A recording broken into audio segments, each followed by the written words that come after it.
Primero el reino, de Yosanán Alves, capítulo 14, el verdadero propósito de la fidelidad. Jesús desea que los que trabajan en su servicio no estén ansiosos por recibir recompensas, ni que sientan que deben recibir una compensación por todo lo que hacen. Ellen White. Todo lo que tenemos debe recibir el siguiente sello: otorgado por Dios, propiedad de Dios, para ser utilizado para los propósitos de Dios. Richard Foster. El 19 de noviembre de 1835, el pastor George Miller estaba visitando a miembros de su comunidad para fortalecerlos en la fe. Fue a la casa de una señora, quien lo invitó a descansar un rato mientras ella preparaba el té. Su mente estaba llena del recuerdo de la historia de un huérfano que había conocido esa semana. La historia de ese niño le trajo al corazón el deseo de iniciar un orfanato en la ciudad de Bristol, Inglaterra. En ese momento, solo había 3 orfanatos en toda Inglaterra y ninguno en la ciudad de Bristol, donde él era pastor. No era por falta de huérfanos. Estos existían por miles, abandonados y sufrientes. Él, que era un hombre de oración, ya había hablado con Dios sobre el tema y esperaba una respuesta clara del cielo.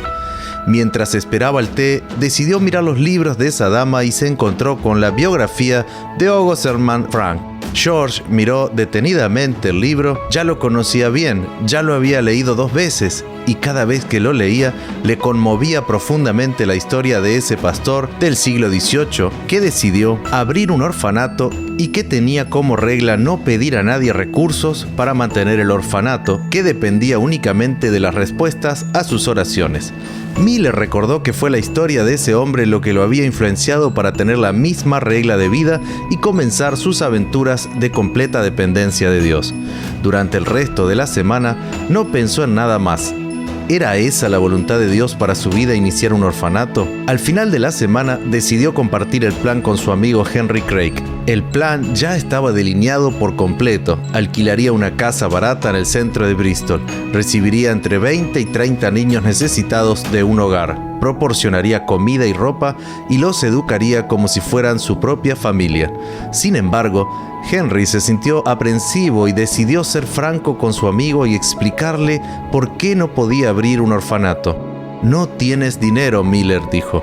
Miller respondió: Frank tampoco tenía dinero. Construyó sus orfanatos mediante la oración. «Pero él vivió hace 100 años, eran otros tiempos», respondió Henry con un poco de impaciencia. Caminando de un lado a otro, George golpeó el suelo de la casa con el pie y dijo: «¿Qué quieres decir? ¿Que Dios perdió su poder? Si Dios respondió a la oración de Frank en 1727, podrá contestar la mía en 1835. Y te diré más, Henry Craig vivió predicando y diciéndole a la gente que confíe en Dios, que oren y Él responderá a sus oraciones. Creo en lo que predico.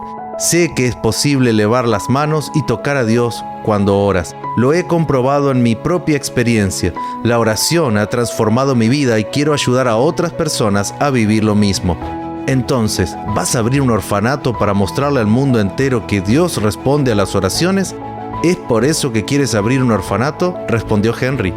«No, voy a abrir un orfanato para cuidar a los niños, pero también por eso. Quiero que el mundo sepa que Dios puede, por medio de un hombre verdaderamente pobre, hacer grandes cosas. Reuniré a 20 niños en un orfanato y no le pediré nada a nadie. Le pediré solo a Dios los recursos para mantener el orfanato. Así que, de alguna manera, le demostraré a la gente que Dios es fiel, incluso hoy». Así comenzó el primer orfanato Miller, en abril de 1836, con 30 niños.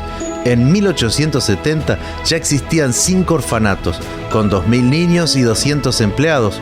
Durante toda su vida, Miller se mantuvo firme en su decisión de pedirle solo a Dios fondos para sus orfanatos y, al final de su vida, informó que en respuesta a las oraciones había recibido $7.5 millones para mantener a los niños.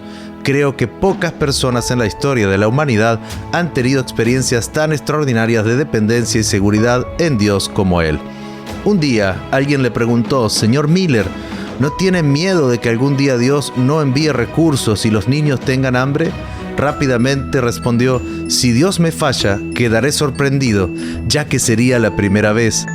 Esta hermosa historia nos da una idea de cuál es el verdadero propósito de la fidelidad a Dios. nos recuerda que no son los recursos económicos los que deberían dominar nuestra vida, sino la voluntad de Dios y la dependencia de Él. Para mí, este es también el centro de la historia de la viuda. No se dejó dominar por la incertidumbre de los escasos recursos, estaba dominada por la dependencia de un Dios poderoso. Jesús felicitó esa actitud.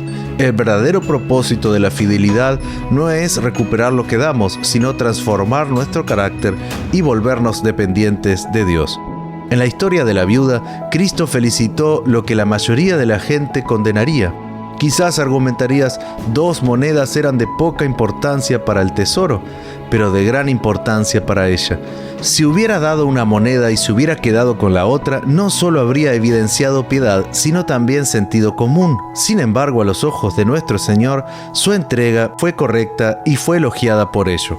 De hecho, las 2 monedas no marcarían ninguna diferencia en la economía del templo. El texto dice que echó 2 pequeñas monedas de cobre, o sea, un cuadrante. Marcos 12:42.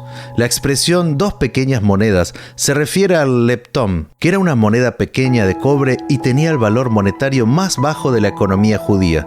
Dado que Marcos escribió para los lectores romanos, decidió convertir el leptón en un cuadrante, que era más conocido por los romanos. Para comprender el valor monetario de esas 2 monedas, debemos comprender algunas cosas sobre la economía de la época. Cuando una persona terminaba el trabajo de un día, generalmente recibía un denario como pago. La moneda que dio la viuda en el templo valía 64 veces menos que un denario. Es decir, las 2 monedas correspondían al pago de más o menos 15 minutos de trabajo. Era una cantidad realmente insignificante, especialmente dada la gran cantidad que estaban ofrendando los hombres ricos en ese momento.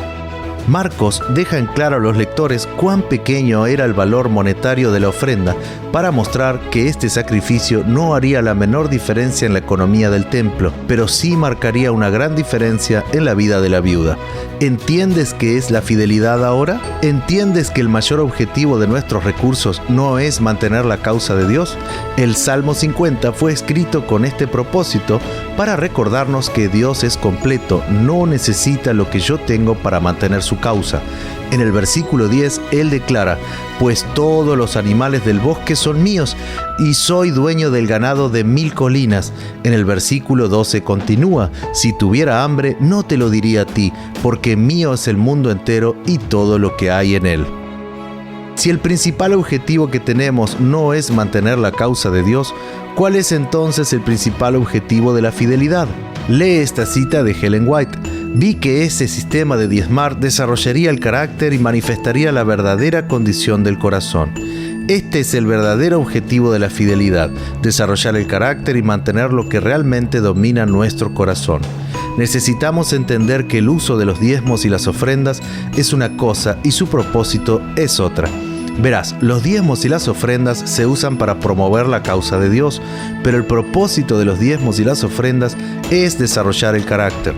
Cuando entendemos esto, comenzamos a darnos cuenta de que Dios no depende de mí. Él puede hacer surgir recursos para el mantenimiento de su causa donde quiera. Él es Dios. Sin embargo, cuando no soy fiel, pierdo la oportunidad de que mi carácter se desarrolle a la semejanza del carácter de Cristo. Entonces, cuando hablamos de fidelidad en la iglesia o con nuestros hijos, no debemos usar el argumento de que la causa de Dios necesita recursos y que la misión debe avanzar y por eso debemos ser fieles. Lo que realmente debemos enfatizar es cuánto se pierde en la formación del carácter cuando somos infieles y cuánto egoísmo se apodera de nuestros corazones cuando no somos fieles. Imagina, por ejemplo, un niño que recibe una asignación de $10 de sus padres y devuelve $1 de diezmo y $1 de ofrenda. En el transcurso de 5 años habrá devuelto $60 en diezmos y $60 en ofrendas. Este valor no es capaz de tener un gran impacto en la predicación del Evangelio en el mundo, pero es capaz de tener un gran impacto en el carácter de este niño durante los 5 años. Lo más importante para Dios no es la diferencia monetaria que marcará nuestra ofrenda, sino la diferencia que hará al revelar dónde está realmente nuestro tesoro.